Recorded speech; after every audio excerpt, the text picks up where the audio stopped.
Hello, our viewers, and you are welcome to the Conversation Hub of the PrimeStar TV.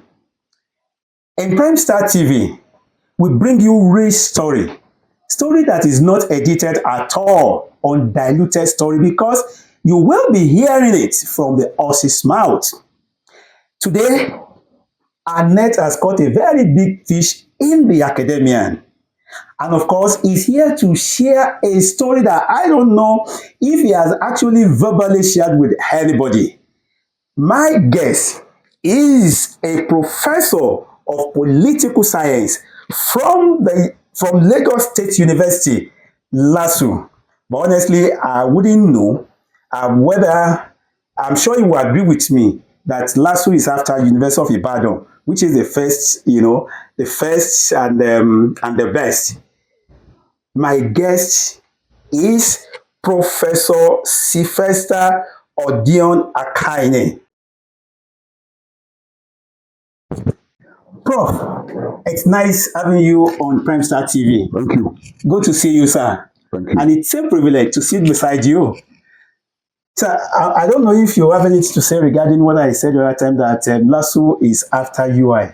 Of course, nobody is contesting the fact that UI is the premier university in Nigeria. But every university has its own standard. Okay. You can also not contest the fact that LASU is the most preferred state university. Okay. State-owned university in the country. And has won many laurels, for so many things. Highly computerized in terms of the bureaucracy, and the most climate-friendly university in West Africa. Okay. And so many other, A's. Yeah, that's very correct. I won't argue with that. Prof, first, let me give you the opportunity to introduce yourself properly. Well, I'm Professor Sylvester Odion Akhaine, and I'm a professor of political science with the Lagos State University. I've had a career both in what we call community service, and especially in the human rights community. In the heydays of the Militaryrule, I was General Secretary of Campaign for Democracy in Nigeria, over which I suffered incarceration under the military, particularly the regime of General Sani Abacha between 1995 and early 96. Was held in solitary confinement in northern part of the country, in particular the Brinikabi prisons in the northwest. And we helped to promote the ideal of freedom, justice, and democracy in Nigeria, which we are celebrating today. Today. That was before you went into academia? Yeah. I joined the academia full time in 2011. 2011. But of course, between 2001 and that 2011, I was in the world of research. It was within that period that I consummated my PhD. Okay. And established, a research-oriented NGO. Okay. Which is? Center for Constitutionalism and Demilitarization. Okay. That produces one of the most enduring academic journal in the country, the Constitution. Oh, okay. The Journal of Constitutional Development, which I have edited since 2000. And it's still in existence. Still in existence. Yeah. Sir, can you, apart from the fact that you are a member of civil society, what were you really doing? I actually want to do what you are doing from where you are earning your income at that time. Well, what will interest you is that being General Secretary of the Campaign for Democracy was voluntary. Yes. It was voluntary. It was a social movement, a political movement, without salary. Without salary. Yes.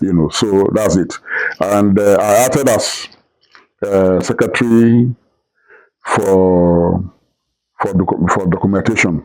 Okay. And research. Okay. For the Committee for the Defense of Human Rights, which is another human rights organization. Okay. That was actually where I was salaried. Okay. Salaried, which is not quite significant. No, I can imagine. It was still a Yoma job kind of thing. At that time, could you give us some names of those that you were doing the struggling, with? No, I mean, I was General Secretary Bekora Sonkuti. Okay. Fela's junior brother. Was Chima Ubani Chima Ubani? Yes. I succeeded Chima Ubani as General Secretary. Oh, okay. After the split in the CD convention in 1990. 1994. Okay. Yes. It was 1994 after the amendment of June 12th. Okay. Kind of was it part of? Was not part of.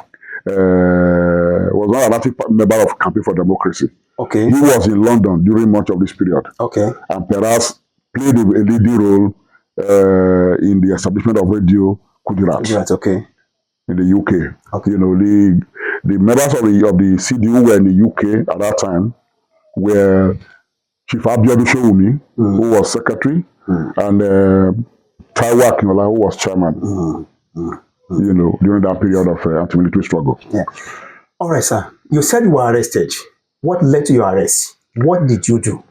Well, I mean, everybody knew that the military rule, the military regime in Nigeria was involved in high-level human rights violations, curbing political freedoms, also undermining press freedom, freedom of association, freedom of speech in Nigeria, and we stood generally against the repressive policies of the regime, and also campaigned for the convocation of a sovereign national conference, and the exit of the military from politics for all time. Yeah, okay. So those were the basic agitations. Okay. And of course, as you know very well, the military regimes of that period, from Babangida to General Sani Abacha, manipulated the transition process. Yes. They were really not ready to hand over power to the civilian administration. Rather, they were interested in what we call self-transmutation, political science, to succeed themselves. Yes. So we stood against that. Leaving the khaki to Agbada. So that became the basis, for my incarceration. Okay. And indeed, I was accused of seeking foreign assistance to form an army to overthrow the government. Well, you are not a soldier. Well, you have answered it for them. So that was it, and I was there. So it was under the pressure of the Commonwealth. Okay. That myself, Adeneji Adele, I think it was in meeting WB, and Abiola's aide were released from the prison just to please the Commonwealth delegation that came to Nigeria at that time in late 1995, December. How many months, days, or years did you spend in the? I spent approximately a year. A year. Yeah. Now, let's do it this way. Because I was arrested in January 1995. Okay. And I was only released on the eve of 1996. Wow. I actually arrived in Lagos around January 2nd or 1st. Where exactly were you picked? The head office of the Campaign for Democracy was in Maria Street, Attorney Village in Lagos. Okay. So I was in the office. They just came? They raided the place. They came in several convoy, of cars. Like how many? I can't even count that. They were armed. Wow. And soldiers. The DSS operatives. Okay. We called them SSS at that time. And I was carried away and kept at ITA Center in Ikoyi. You were carried with? They arrested me and two of my colleagues in my office. Okay. The reason why they did that, they were not sure of who I was. Okay. So they did not even know who they are looking for. So they were not sure. So they just carried everybody in the office. Okay. So maybe they didn't do their intelligence well. But when we got to that place, they kept us there. In Ikoyi? When they isolated us and they found out that the other people were wrongly picked. Okay. They released those ones. And even while I was there, I denied my identity. I said I wasn't the General Secretary of the Committee for Democracy. Okay. So I think what gave me out, I would have, had my way out, Okay. was the PM News. Carried the news that same evening that she described, was arrested. Okay. Okay. Headlines. Okay. So I think the director then brought the paper and said, look, your people have... They have finished you. Your people have exposed you. Okay. So why you deny your identity? I said, after all, man is the architect of his own destiny. So that was, my long journey to incarceration. Okay. And that day, I don't know if you can still remember when you left home. You had the hope of seeing your family in the evening, so to say. Was there anything you told your wife? Maybe you promised her that you would buy her something for your children at the time. Unfortunately, I was a bloody bachelor. I was not married. Oh. But the risk of arrest was already there. We knew that anyone could be arrested at any time. I understand. So after your identity has been revealed, let us begin to look at the journey. So what followed after? I think the first thing was interrogation. Okay. After that interrogation, I was moved from Ikoyi SSS office to their detention facility behind Alagbon. Okay, yes, I know the place. Behind Alagbon. I was kept there. Okay. I was there for, I can't remember the exact period now, for about 2 to 3 weeks. Okay. One morning, they just came with a vehicle with 3 of them armed. Okay. I just took me away. I thought they were even going to waste me. I didn't know where I was going. Yeah, sorry. Before you talk about how they remove you from that place, what was under what condition were you kept? At the office, you just sleep on the chair in the SSS office in Ikoyi at that time. But the detention facility behind is these double bunker beds that are used in the hostel by students. That's where I was kept. I can't remember whether there was a foam on it or not. And they had just cleared the place of the Okaku of April 22, April 22, 1990. Yeah. That was where they also kept them, and the rest of them. So that was where I was staying. Any torture? The thing to know about detention is that the moment you are arrested, the psychological, and you then understand that you are not free. Yes. That is the beginning of your torture. Okay, psychological torture. Psychological torture. That's the beginning. Okay. And so it's psychological and simultaneously physical. Okay. Because I left my office without my shoes. Because I removed my shoes, I was feeling free in the office. I didn't have anything like toothbrush or paste. Yes. I didn't have any other cloth to change. Okay. So it's physical. And bathing was not guaranteed that you could bath. Okay. It was only when I got to the detention facility. In fact, the journey to Brinkabi was a long one. Yes. We got what about food? Food. I can't remember whether in the Koyi office, I can't remember the food they gave us, but I know I was stooling. And I then asked them to buy me bread and groundnuts. Whether they bought it or somebody brought it, I can't remember, but I ate that because I knew it could stop my stooling. Bread, because it's, I did that. Then in the Ikoyi, I think I managed to get a note out. Yeah. And my cousin brought some toothpaste and money, not even food, money. Give money to, the Good Samaritans among them. The smuggling in and out. the Good Samaritans who usually help me buy food at Obalende and bring it in, Sorry, I'm interested in smuggling in prison. Can you shed light on it at that time? Our own case was not a case of smuggling. Okay. It was a case of people who believe in the cause. Okay. that you were fighting, and therefore they were ready to, in their only two way, without endangering much of their safety, to ease your suffering Okay. within the detention facilities. Facility. Okay. Were they beating you? Physical torture?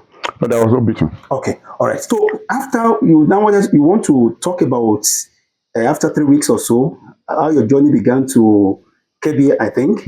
So let us hear that, sir. No, I mean, they came one morning. You know, you hear when they are talking with their walkie-talkie, they use coded message. Okay. As your guest. You know, you hear them say Olimbo Django. You know, all kinds of all those coded so that you will not understand language. You know, if they want to call your name, you can say Ocean, December, India, October, November. What does that mean? That's Odion. Okay. You know, so those things, and they just came one morning, and that was all. You don't have any choice because you are a prisoner already of the state. We just entered one truck. No, not truck, wagon with 3 armed men. So I didn't know where I was going. I was not given information.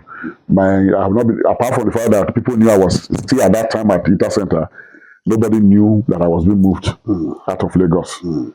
So we began the long journey. At Lokoja, I think they bought food for me. We ate. Then we arrived. What did you eat? I can't remember now whether it was a bar or whatever. I can't remember. Okay. You know exactly. But we then drove and entered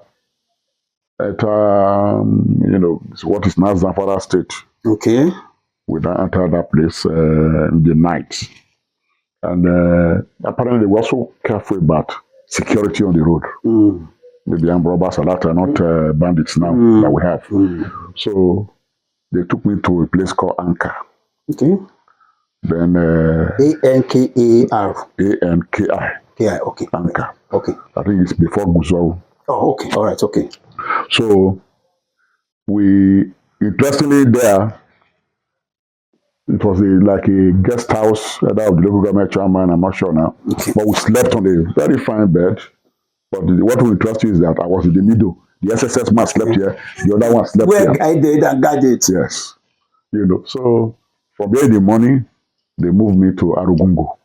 Okay. Arugungu, which is part of Kebbi State. So at Arugungu, it was a police station. Okay. So when they took me in there, and they just dropped me without any information, they put on the notice board, suspect. Okay. So even that suspect is psychologically depressing. Yes. Because whoever sees it will think I'm a robber. Yeah. Not knowing that I'm a political detainee. That's correct. But the DPO there understood who I was and, told me that, he could have helped to let my people know that I'm there, but that I wasn't going to stay long there. Okay. So, but he managed to organize food for me. I ate good eba and ogbono soup. Oh.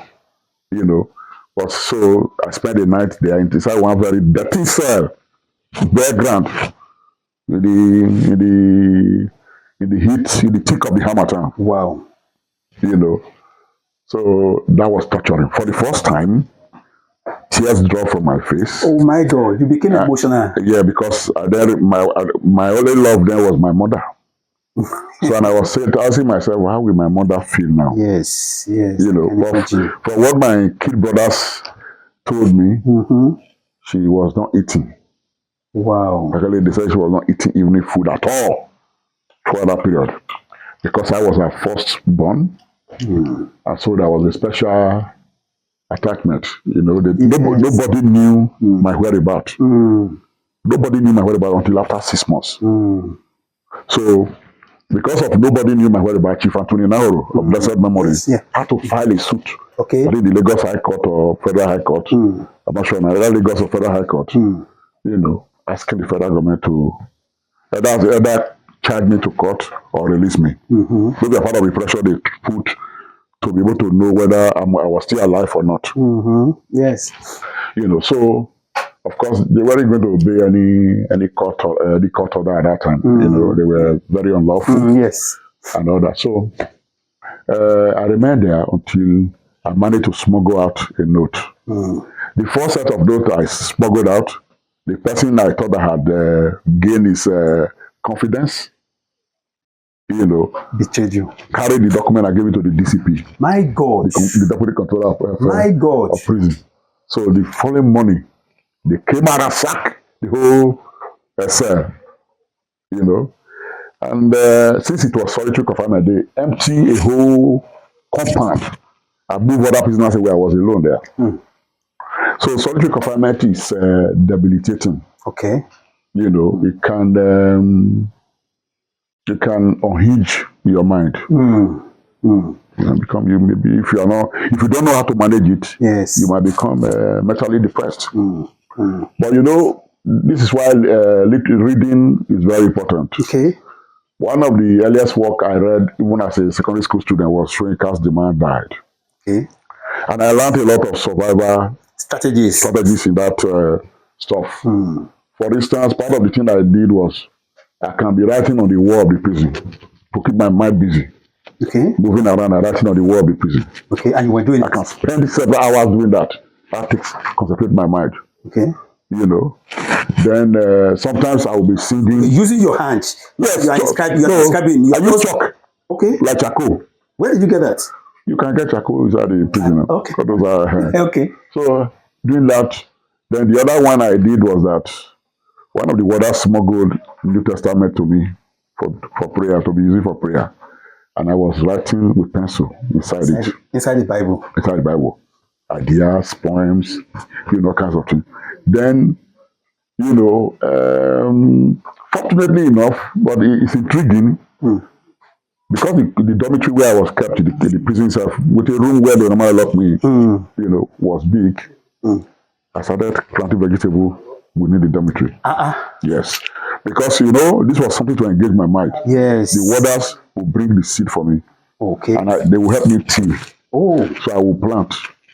So now, part of that garden, vegetable garden, I planted green vegetable and lettuce. Okay.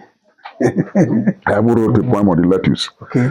So, what I spent hours de-shooting those vegetables. What I mean by de-shooting is that as it's growing up, I will cut the tip. Okay. So it will then develop so many branches. For me to go around the bud, the vegetable bud, I could spend cutting the shoot. I could spend several hours. So the vegetable will grow. Some of the prisoners will bring fertilizer for me. Yeah.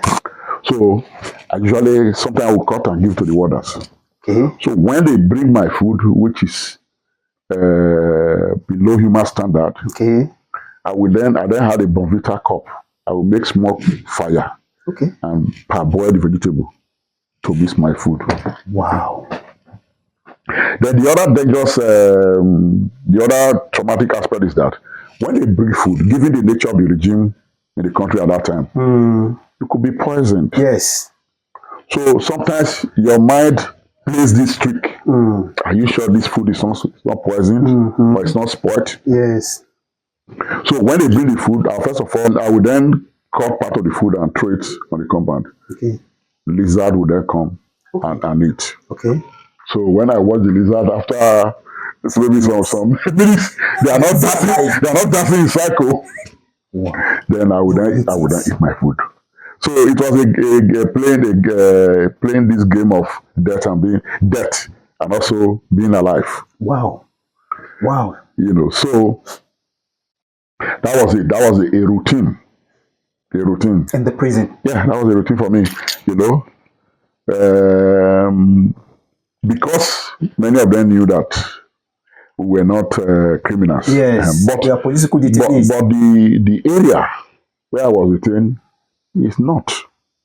And there's this perception among them that these are the people who want to take power from us. So they have this belief that, Nigeria, because they consider the ruling authority, that Nigeria belongs to them. So they see it that we were coming to usurp power from them. Okay. Because I don't know how hegemony is constructed, that even those who are not benefiting from the hegemonic structure help to consolidate that hegemonic based on ethnicity structure. So maybe identity politics. So maybe there's a psychological satisfaction that they get knowing that their own people are in power. I don't know whether the Yoruba expression "omowani," whether that's yes, whether that's the best way to capture it. Of course, that's very correct. So that's it. That was there. Okay. But there were also, and if again, one thing I discovered is that the North is not monolithic. Yeah, okay. But the media narrative is that you have a monolithic North. At that time. At that time. Even tonight, it's not monolithic. Because in Kebbi alone, you have different ethnic groups. Okay. The Badukes are not Hausa, they are not Fulani. Okay. The Zulu, they are not Hausa, they are not Fulani. They are a distinct ethnic group. There are many others like that in that enclave. Okay.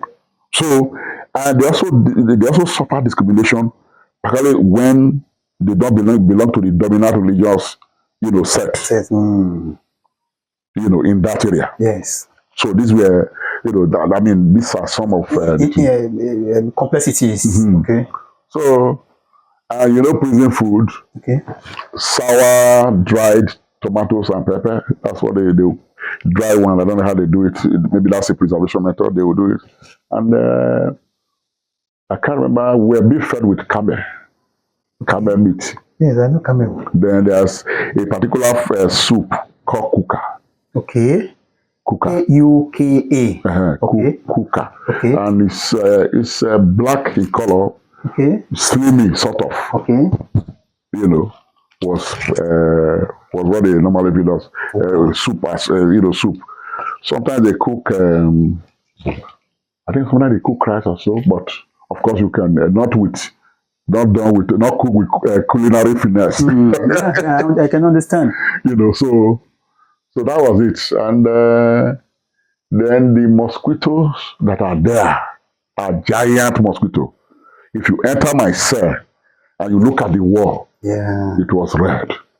Blood. The mosquito blood. It was red. But what do you do? When I fell sick, I was ever taken to the hospital one day. But there was a warder who is a Gwari man. Okay. Who was very friendly. I think at one point he bought anti-malaria drug for me. Oh. So, but even when you are doing that, you don't know who to trust. I understand. So I think, was it Queenie or I can't remember at that time. He bought it for me and I had to take it. There was also a time they were doing immunization. Okay. Against meningitis. Okay. Yeah, because not. Yeah. So weather. And they came to inject me in the prison, but I was not sure whether that injection was. There's nothing. You couldn't do anything. So they came to inject me. I didn't like. Somebody told me I should have said no and the rest of them, but I took it and I was wondering I don't end up like Yaradua. Yeah. Sure, Musa Yaradua. I understand. Yeah. Who was ejected and his hairs were falling off. So that's it. And having taken that injection, there's this the way the mind plays some game on you. If you feel any small thing in the body, say, maybe the injection. Yes, the psychological thing. Yeah, it's doing that's working. It's doing a different thing altogether. So that was it. So I was there. It was a routine, and the torture, because you have not been formally arraigned, you don't know which offense you have committed. And when I heard Militaryrule was executed, yes, and I think I'm not sure Yaradua died at the time I was. I think whether Yaradua died before the Ogoni 9, I'm not sure now. I can't remember. But when I heard that Ken and his colleagues had been executed, I lost hope. Wow! Because knowing that they accused me of seeking foreign assistance to form an army. Yeah, kind of motivated. Something that is peculiar to the military. And meanwhile, I met Ken Sarowa, myself and Becca Rasaputi. In the prison? No. Before we were arrested, before he left for Port Harcourt, where he was arrested and accused of be part of the those responsible for the Gyoku killings. You know the Gyoku killings before they were now arrested and executed. You know, through what John Major, the British Prime Minister at that time, called judicial murder. You know, so that's it. You know, daily you have to contrive. How do you survive every day? Yeah. How do I survive? How do I survive? How are you getting water? You know, so yeah, you drink your water now. It's I don't know whether it's can't remember whether it's boiled water also. Okay. Or open well, like I'm sure now. Okay. But you don't have any choice. Okay. You were given uniform? No, I was not given uniform. Okay, all right. Okay. I was in just one pant that followed me to the prison. For that 1 year, yes, you were wearing the same pant. How were you maintaining it? I can't remember whether I managed to wash it or so.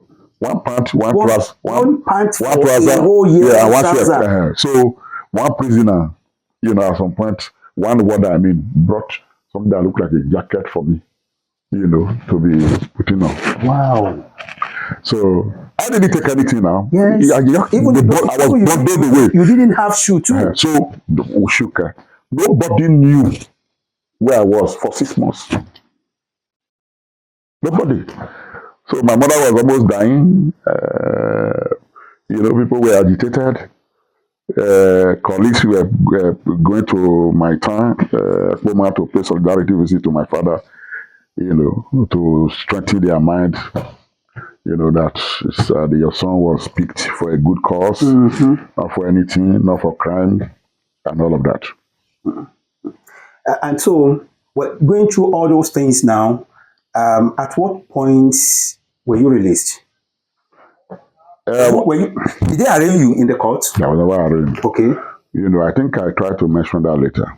You know, the international pressure on Nigeria was high. Oh, okay. Nigeria had been suspended to please the international community, so they decided to release you. The delegation of the Commonwealth Ministerial Action Group, yes, CMAG, yes, I remember, yes. You know, came to have a meeting with Abacha. So, in order to ease that diplomatic pressure, they released a few of us. Myself, the late Adeniji Adele, then who else again?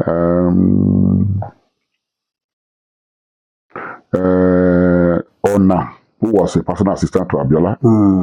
Then I think meeting Dabibi. Okay. Of Pengasen. Okay. Pengasen. Kokori was Peng. So Pengasen, you know, that were released at that time. Now, your suffering at that time, you suffered for Nigeria. And honestly, let me tell you this, I am so happy that I am talking to you, because this story wouldn't have been out, you know, if I do not have the opportunity to sit with you. You are one of those that should be celebrated, whether we like it or not.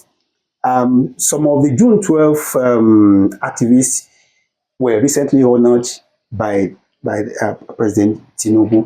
But my question to you, sir, those things that you fought for, those things that you stood for, the reason why you went to jail, do you think, if you look back, can you say that your suffering actually was justified? What the why? Yes. Consider the present situation of the country. I think the point is that if we did nothing, maybe the situation would have been worse. Okay. Yeah, maybe the situation would have been worse than what it is now. Okay. You know, even though the present reality is not what we were expecting, we were banking for. Yes. Because those who didn't know how we fought are the current beneficiary. Yes, of the democracy. Who are undermining the democratic system, undermining the freedom of Nigerians, you know, and undermining the economy. Yes. Yeah. So that's it. And on the award that the president has given to them,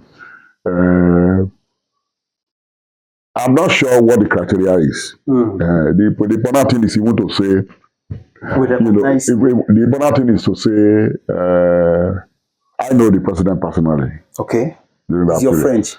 Yeah, I can tell you that. Okay. So I can't deny the president. Okay. I know the president personally. He knows me. One on one. Yes, he knows me. But I'm not really concerned about award. If they give you an award, you have the prerogative to either accept or reject. But like many national honor in Nigeria, has always been a politicized, exercise. Politically influenced. So people who don't merit it give themselves. I don't know whether it goes with money again. Let us also look at this. Then when we're fighting that military should go, some of the allegations against them, not even allegations, they were facts. They were corrupt, they were doing this and all of that. Sir, those things that we accused the military for, don't you think that the civilian administration, they have not done worse than that? Or could it be posed that way, or they have done worse than that? I think on a balance sheet, people will always tell you that, because we also don't have a radical military.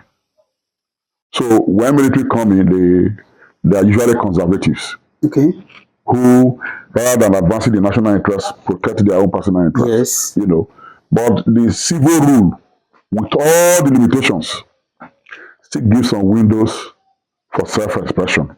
We know that we have not grown qualitatively in terms of our democracy, but only quantitatively, because that process has been on now for the past 26 years. And I think that we as Nigerians should continue to insist on the best, that the principles of democracy should be maintained and consolidated, to move the country forward.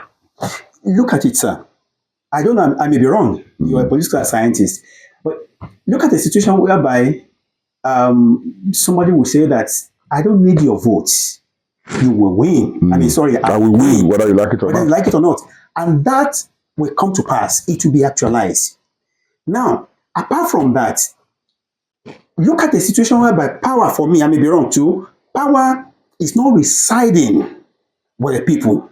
The state is so powerful that the voices, either the voice or the voice of people does not matter. And these were things that you fought for, and we are still where we are today. Well, I think the point to make is that Nigerians should not be taken for granted by the current ruling clique. Okay. Nigerians should not be taken for granted. When people tend to lose hope, something usually gives way in Nigeria. So something usually gives way in Nigeria. And it is better to maintain this long durée of democratic process than to revert back to military rule. Who is challenging the government? Do you think that civil society, we still have strong civil society in Nigeria? It's relative. And I think that what people must know is that the way you fight the military is not the way you fight civilian regime. Okay. It's much more difficult to fight a civil regime than the military. Okay. Under the military, anything happens, you can, easily say this is the entity responsible for it. But under civil rule, politicians can send assassin after you. They can do all kinds of things. In your family, you may have a member of the ruling party in your family. So the individual agency is constrained, or even organizational agency is constrained by those conditions.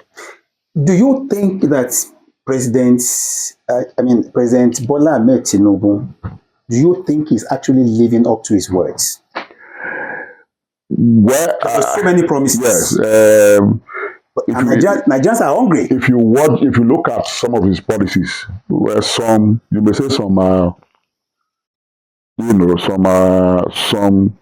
have a basis, or there are good intentions to some of the policies.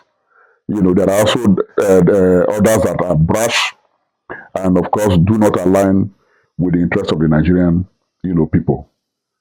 That's the way I look at it. Till today, I don't believe that there is oil subsidy. Oil subsidy has always been a scam. And so if government claimed that they were subsidizing and you were going to remove that subsidy, you create alternative. Okay. Make Nigerian four refineries work. Okay. With that Dangote, we have found out that all the so-called Naziva maintenance was fraudulent. Yes. It was fiction. Yeah. So that's it. Is it right to conclude that Nigerians today are suffering for what for the sins they have not committed? Because now the Mr. President came, he said oil subsidy gone, and the other policies are followed, and these have resulted into the sufferings that Nigerians in 80s, even in 90s couldn't have imagined. Well, Nigerians cannot claim that they're enjoying under the present administration. Nigerians are suffering. It's obvious to everybody. The currency is heavily devalued. Yes. So, and the general insecurity in the country, is undermining individual farming initiatives and ventures. So, what you basically have is a comatose economy, if you ask me. So I don't think.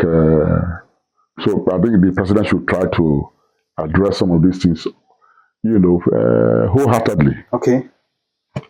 The issue of regionalism, true federalism. What is your take? Do you think Nigeria needs to go back to that regional governments? Do you think we need to go to what is that first one that we did before we came to the presidential system?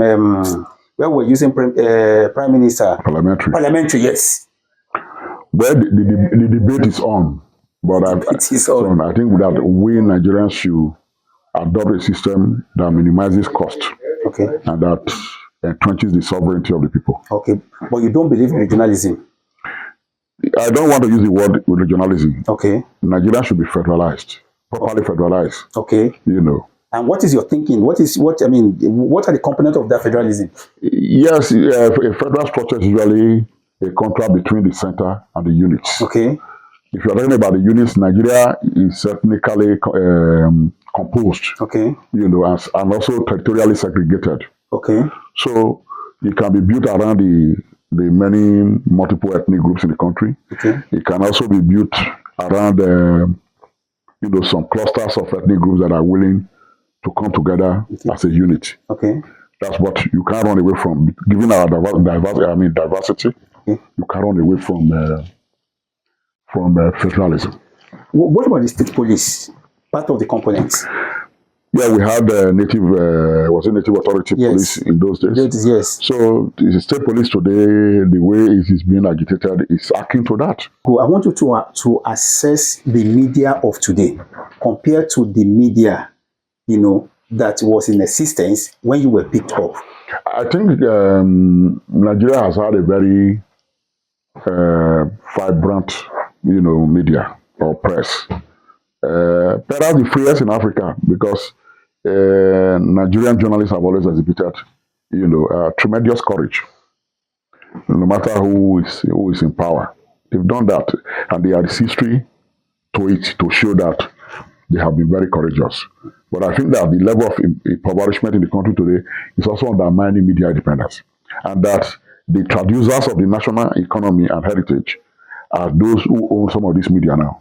If you look at the ownership structure. Yes. So that constrains the autonomous action. The effectiveness. What we may call the ambit of freedom to write what they want to write and to express themselves. What is also your thought on how we can reduce the bandits, elders problem, killing in the north? I think the Chief of General Staff, the Chief of Defense Staff, General Christopher Musa, said that the banditry in the northwest is political. It's a fight between the Fulanis and the Hausas. Okay. It's political. Okay. So you and I know that those who own the north indigenously are the Hausas. So they should find accommodation because perhaps a rebellion against the jihad that superimpose the hegemony of the Fulanis over the Hausas over there. why I mention that is that we need to understand the dynamics of this crisis to be able to deal with them. You know, it is true that there is influx of Fulanis into the country. Yes. And for me, it's intentional. It's not just pleading climate change or pleading ethno-religious, causes and the rest of them. It's intentional. It's a land grab policy. On the last note, sir, you are an academic, so you should say something about education. How do you think all the universities, they keep talking about proper funding? How or is this affecting the educational, the quality of the education in Nigeria? And why is it that it's a bit difficult for the government, to actually fund education properly? Well, I think that it's a question about commitment. Education is underfunded. It's about commitment. I can't remember the last time the budgetary component for education reached 7%. GDP. What's it? No, not GDP. Component of the budget, annual budget, was under Jonathan administration. So they are not committed to scholarship because when you have an educated populace, it becomes difficult for them to manage, to bleed the country the way they are bleeding it currently. Prof, thank you so much. Thank you, my brother. I really appreciate you. Thank you, Doc. On behalf of Prime Star crew, we say thank you. Interestingly, it was about 2 hours ago when I met you and I asked you that we do this, and you said, "Oh, what fine? Yes, we can do it." This is very, very impressive, and I really, really appreciate you. Thank you so much. Thank you for having me. I wish Nigerians could be like you, open to the press, all the time. Well, you have heard it from the horse's mouth. Most importantly, Prof is one of those that I believe very strongly should be commended for, whether we call it little or we call it big, for what he has done for Nigeria. He has actually suffered for what many people are enjoying today. He went to prison. He was incarcerated for a whole year, and that is big. That is big. To be incarcerated for 1 day, it's not an easy thing. So they have suffered. There are so many unsung heroes like him in Nigeria. And well, on our part, we're going to fish people like that out, bring their faces, out for people to see. Our viewers, this is where we'll draw the curtain. But again, we want to appeal to you that you leave a comment after you've watched it, you share it, let it go viral, let people see, let people hear the story. We will appreciate it, and you subscribe to YouTube channel. Until we come your way again, it is goodbye.